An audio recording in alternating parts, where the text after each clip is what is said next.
Hi friends, இன்றைக்கி நம்ம வீட்டிலே ஹோட்டல் ஸ்டைல் சாம்பார் எப்படி ரெடி பண்ணலான்னு பார்க்கலாம் வாங்க. அதுக்கு நான் துவரம்பருப்பு, பாசிப்பருப்பு சின்ன டம்ளர் அரை அரை டம்ளர் வச்சு வேக வச்சு எடுத்துருக்கிறேன்.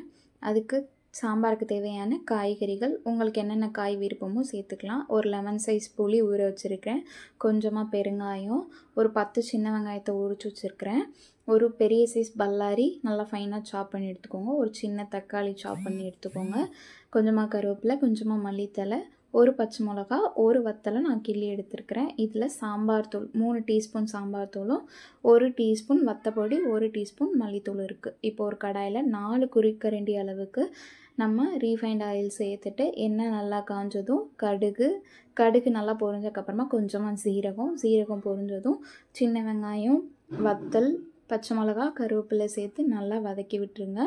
வெங்காயம் நல்லா வதங்குறதுக்கு கொஞ்சமாக நான் உப்பு சேர்த்துக்கிறேன்.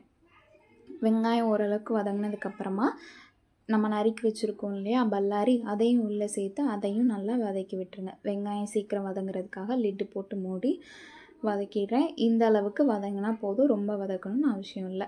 இந்த அளவுக்கு வதங்கினதுக்கப்புறமா நம்ம நறுக்கி வச்சுருக்க ஒரு தக்காளியும் இதில் சேர்த்துட்டு நல்லா தக்காளி குழஞ்சி வரணும்.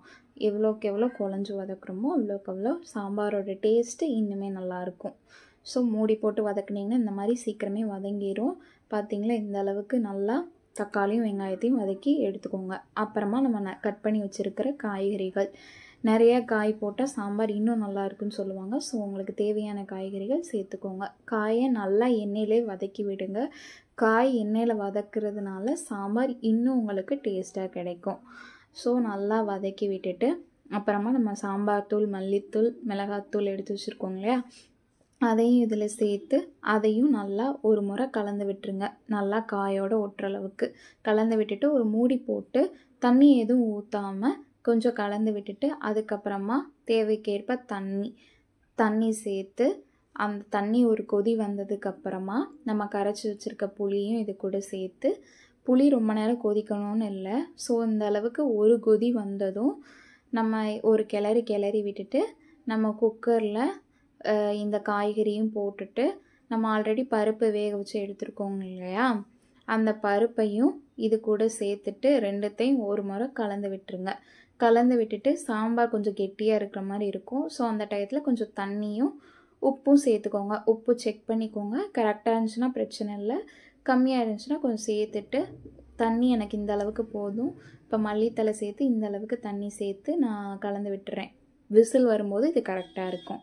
ஸோ எல்லாத்தையும் வச்சதுக்கப்புறமா அடுப்பில் நான் விசில் போட்டுட்டு ஹை ஃப்ளேமில் ஒரு விசிலும் லோ ஃப்ளேமில் ஒரு விசிலும் வச்சு எடுத்துடுறேன்.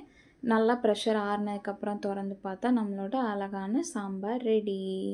நீங்களும் வீட்டில் இந்த சாம்பாரை ட்ரை பண்ணி பார்த்துட்டு எப்படி இருக்குன்னு கமெண்ட்டில் சொல்லுங்கள். இது தோசை, இட்லி, பொங்கல், அப்புறம் சாதம் கூட வச்சு சாப்பிட்டா அட்டகாசமாக இருக்கும்.